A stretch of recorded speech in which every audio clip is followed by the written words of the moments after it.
கிறிஸ்துவுக்குள் பிரியமானவர்களே, கர்த்தராகிய இயேசு கிறிஸ்துவின் நாமத்தினால் உங்கள் அனைவருக்கும் என் அன்பின் வாழ்த்துதலை தெரியப்படுத்துகிறேன்.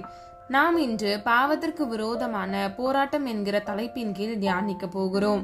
ஆதார வசனம் எபிரேயர் 12வது அதிகாரம் 4வது வசனம். பாவத்திற்கு விரோதமாய் போராடுகிறதில் இரத்தம் சிந்தப்படத்தக்கதாக நீங்கள் இன்னும் எதிர்த்து நிற்கவில்லையே. ஹல்லேலூயா. போராட்டங்களில் கடினமான போராட்டம் பாவத்திற்கு விரோதமான போராட்டம்தான். அது ஏதோ ஒரு காலத்தில் மாத்திரம் போராடிவிட்டு நம்மை விட்டு விடுகிறதல்ல. கடைசி மூச்சு வரையில் பாவமானது மனிதனோடு போராடி கொண்டே இருக்கிறது. பிரியமானவர்களே, ஒரு வாலிபன் அடர்ந்த காட்டின் வழியாக சென்றபோது ஒரு மலைப்பாம்பு குட்டியை கண்டான். அது சிறியதாகவும் அழகாகவும் இருந்தது. ஆகவே அவன் அதை பிரியத்தோடு தனது வீட்டிற்கு எடுத்து கொண்டு வந்து நன்றாக உணவு அளித்து அன்பாக வளர்த்தான். அவனுடைய கையை அந்த பாம்புக்கு நேராய் நீட்டும் போது அது அவன் கையில் மேல் ஏறி வந்து அவனுடைய சரீரத்தை சுற்றி கொள்ளும். பின்பு இறங்கிவிடு என்று சொன்னால் அது அழகாக இறங்கி சென்று அதற்குரிய கூடையிலே போய் படுத்துக் கொள்ளும். நாளடைவில் அந்த மலைப்பாம்பை வைத்து அவன் பணம் சம்பாதிக்க விரும்பினான். அதை வைத்து எல்லார் முன்பாகவும் வேடிக்கை காட்டுவான். அந்த மலைப்பாம்பு அவனை சுற்றி கொள்ளும் போது காப்பாற்றுங்கள் காப்பாற்றுங்கள் என்று பாசாங்கு செய்து குரல் எழுப்புவான். அதன் பின்பு பாம்பை பார்த்து கீழே இறங்கி போ என்று சொல்லுவான். அது இறங்கி போய்விடும். இப்படி அவன் பல நாட்களாக விளையாடி கொண்டிருந்தான். பிரியமானவர்களே, இதனை கண்ட அவனுடைய நண்பர்கள் மற்றும் பெற்றோர்கள் அவனை எச்சரித்தார்கள். ஆனால் அவனோ செவிசாய்க்கவில்லை. நாளடைவில் பாம்பு வளர்ந்து மிகவும் பெரியதானது. ஒரு நாள் திரளான மக்களுக்கு முன்பாக வழக்கம் போல தன் வித்தையை காண்பிக்க ஆரம்பித்தான். ஆனால் அந்தோ பரிதாபம், அவனுடைய சரீரத்தை சுற்றி கொண்ட அந்த மலைப்பாம்பு கீழே இறங்கவில்லை. பாம்பு அவனுடைய சரீரத்தை அப்படியே இறுக்கியது. பின்பு அந்த வலியின் நிமித்தமாக அவன் அலறினான், தவித்தான். அந்த பாம்பு தன்னை விட பலன் கொண்டு தன்னை கொன்று போட வல்லமை உள்ளதா இருந்தது என்பதை அவன் சிந்திக்கவில்லை. என்ன நேர்ந்தது தெரியுமா? அந்தோ பரிதாபம், அவன் பரிதாபமாய் மரித்தான். அதே போலதான் பிரியமானவர்களே, பாவமும் இப்படித்தான். சிறிய இச்சைகள் தானே என்று எண்ணுகிறோம். அது யாருக்கும் தெரியாமல் ரகசியமாய் தானே இருக்கிறது. பாவ சந்தோஷத்தை அனுபவித்தால் என்ன என்று எண்ணுகிறோம். ஆனால் பாவம் கொடூரமானது. மலைப்பாம்பை பார்க்கிலும் அது கொடூரமானது. உலகத்தில் உள்ள எந்த விஷயத்தை பார்க்கிலும் பாவம் கொடூரமானது. ஆரம்பத்தில் அது சந்தோஷத்தையும் மகிழ்ச்சியையும் இன்பத்தையும் தருவது போல காணப்பட்டாலும் முடிவிலே அது பெயரை கெடுத்து ஒருவனை அவமானப்படுத்தி அவனை அக்கினி கடலிலே தள்ளிவிடக்கூடியது. வேதத்தில் தாவீதுனுடைய வாழ்க்கை ஒருவனுக்கு எச்சரிப்பாக இருக்கும். உப்பரிகளின் மேல் உலாவ சென்ற அவன் தன் பார்வையை பக்கத்து வீட்டில் ஓடவிட்டார். தன் போர் வீரனாகிய உரியாவின் மனைவியாகிய பச்சைபாலை தன் அரண்மனைக்கு அழைத்து அவனுடன் விபச்சாரம் பண்ணிவிட்டார். தாவீது பாவத்திற்கு எதிர்த்து நிற்கவில்லை, பாவத்திற்கு விரோதமாக போராடவில்லை. அதனால் என்ன நேர்ந்தது? அவர் எல்லாருக்கும் முன்பாக அவமானப்பட்டார். நிந்தையும் சாபமும் அவருடைய வாழ்க்கையில் வர வேண்டியதா இருந்தது.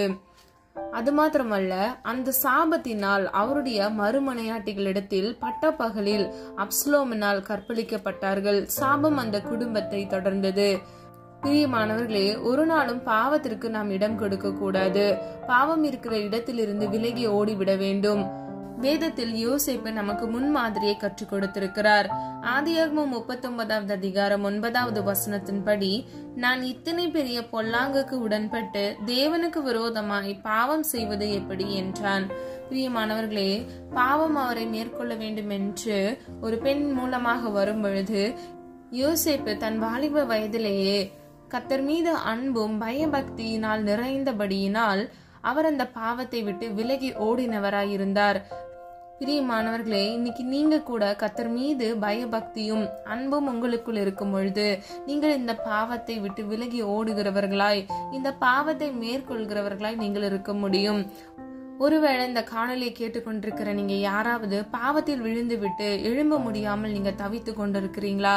இதை மேற்கொள்ள என்னால முடியவில்லை, நான் எத்தனையோ முறை முயற்சி பண்றேன், கொஞ்ச நாள் நான் நல்லா இருக்கேன், ஆனா மறுபடியும் அதே பாவத்தை மீண்டும் மீண்டும் நான் செய்யறேன் அப்படின்னு சொல்லி நீங்க யாராவது இதை பார்த்து கொண்டு வருத்தத்தோடு இருக்கிறீங்களா?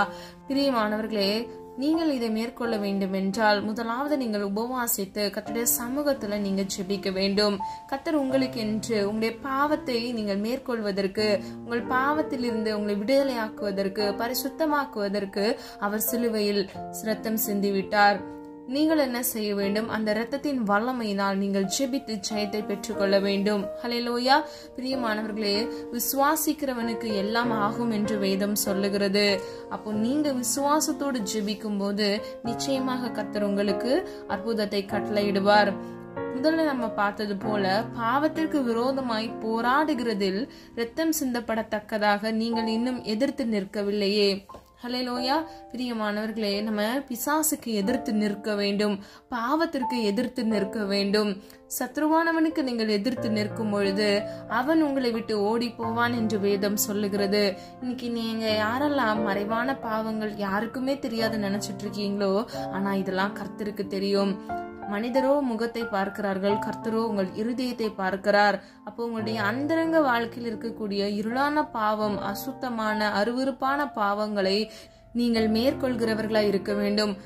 ஒருவன் தேவனுக்கு பிரியமாக இருக்க வேண்டும் என்று விரும்பினால் அவன் முழுமையாக பாவத்தை வெறுக்கிறவனாய் இருக்க வேண்டும். அவன் பாவத்தை விட்டு விலகி ஓடுகிறவனாய் இருக்க வேண்டும். அவனை சுத்தவானாக, அவனுடைய ஆத்மாவை கரைப்படுத்தாதவாறு அவன் பாதுகாத்து கொள்ள வேண்டும். பிரியமானவர்களே, நீதிமானின் சிரசின் மேல் மாத்திரமே ஆசீர்வாதம் தங்கும் என்று வேதம் சொல்லுகிறது. நீதிமான் யார் என்றால் கர்த்தருடைய கற்பனைகளை கை கொள்கிறவன், அவருடைய நியமங்களின்படி நடக்கிறவன். மூன்றாவதாக உண்மையா இருப்பான். இந்த 3 காரியங்களையும் அவன் செய்தான் என்றால் அவனே நீதிமான் என்று வேதம் சொல்லுகிறது. அவன் பிழைக்கவேன் பிழைப்பான் என்று வேதம் சொல்லுகிறது. அப்போ நீங்க இன்னைக்கு என்ன செய்ய வேண்டும்? கற்பனைகளுக்கு, கட்டளைகளுக்கு கீழ்ப்படிய வேண்டும். அவருடைய நியமங்கள், அதாவது அவருடைய வார்த்தைகளின்படி நீங்கள் கிரியை செய்கிறவர்களாய் நீங்கள் இருக்க வேண்டும்.